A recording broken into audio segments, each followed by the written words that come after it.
Welcome to class 11 students. This is the continuation part of the chapter cell division. In my previous videos I have discussed with you till the phases of the cell cycle and the characteristics of each phase I have discussed with you. To give a brief recap of cell cycle, let me tell you that the cell cycle is broadly divided into two phases. Number one is the interphase and number two is the mitotic phase. Okay, so interphase and mitotic phase. The interphase is the longest phase of the cell cycle and it consists of three subphases, G1, S and G2.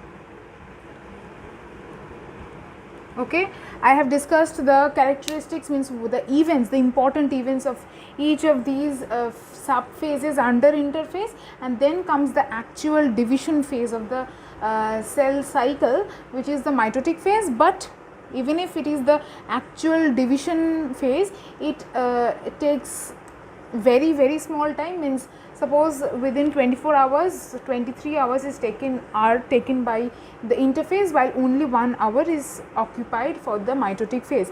Now the mitotic phase also is means it has two subdivisions, karyokinesis and cytokinesis. Karyokinesis means the division of nucleus is done by 4 stages: prophase, metaphase, anaphase, telophase. I have just told you the names, I have not yet discussed them in details. I will discuss soon. And after karyokinesis comes cytokinesis, which is the division of the cytoplasm, after which the two daughter cells are formed. So this much I have the brief idea I have given you. Okay, now we will talk about the important characters of malignant cell. We will talk about cancer, we will talk about tumor, we will talk about malignancy and all that, means everything related to cancer. So let's start. Today I will be talking about cancer and what are cancer cells and what is malignancy.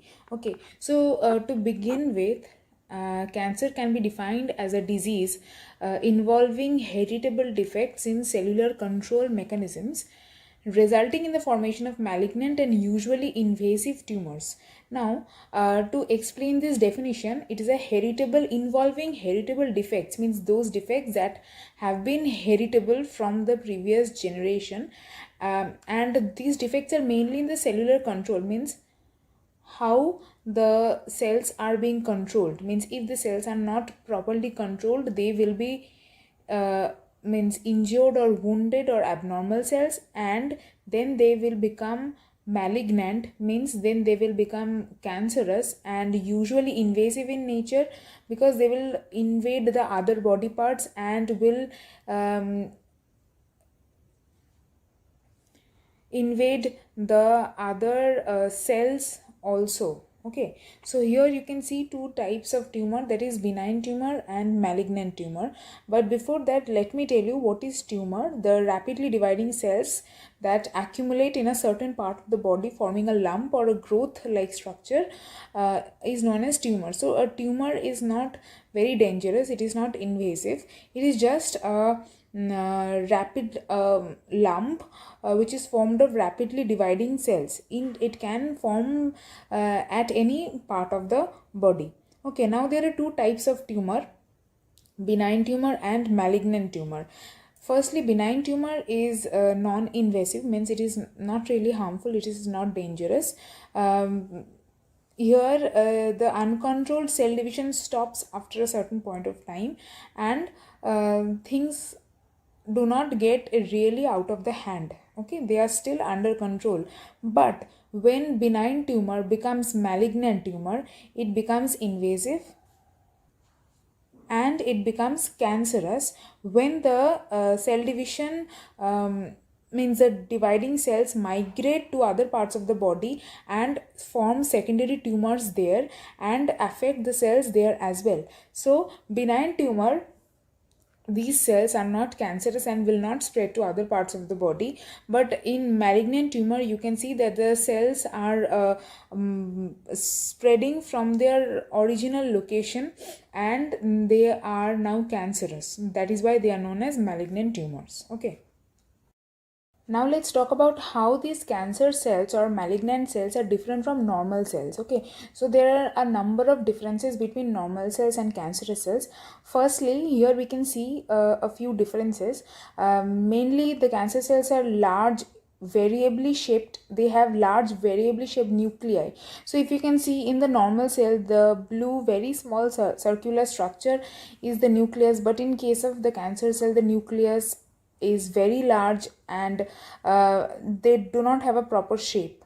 Okay, next, moving on to the next difference is that they have many dividing cells, disorganized arrangement. So no proper arrangement of cells are there. The cells, since the cancer cells are formed as a result of uncontrolled or rapid cell division, so there is no arrangement of the cells. As a result, the cells are disorganized. Okay, next, the cells itself, they have quite variability in size and shape, which should not be the case in normal cells, because the same type of cells, they should have the same size and shape. Lastly, loss of normal features of the cell, and mainly malignancy is also a very important characteristic of malignant cells. When the cells lose the control over cell division, and they then spread to other parts of the body. Other characteristics include loss of adhesion, means malignant cells show less adhesion to the support, or they show great increased mobility, that is, they move around a lot.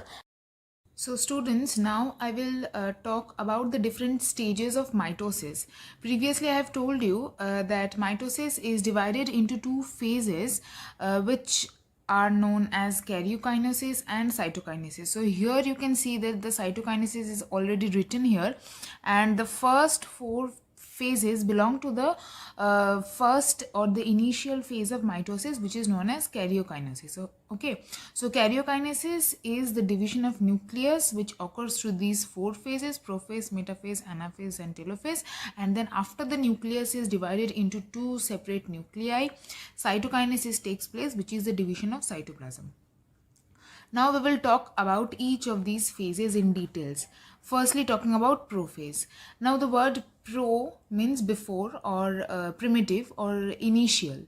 Okay, this phase of karyokinesis, what happens in this phase is mainly the nuclear membrane and the nucleolus begin to disappear. So if you can see in this picture that this is the nuclear membrane, and as you can see that there are discontinuations in the nuclear membrane, which suggests that the nuclear membrane starts to disappear or disintegrate, and the chromatin fibers become tightly coiled. So here these chromosomes, which are also known as chromatin fibers, they become deeply or tightly coiled and more condensed, and they form these structures which are known as chromosomes. Okay, so mainly two events happen during prophase, that is, the nuclear membrane starts to disappear and the chromatin fibers become more tightly coiled and condensed and form these structures which are known as chromosomes. Okay,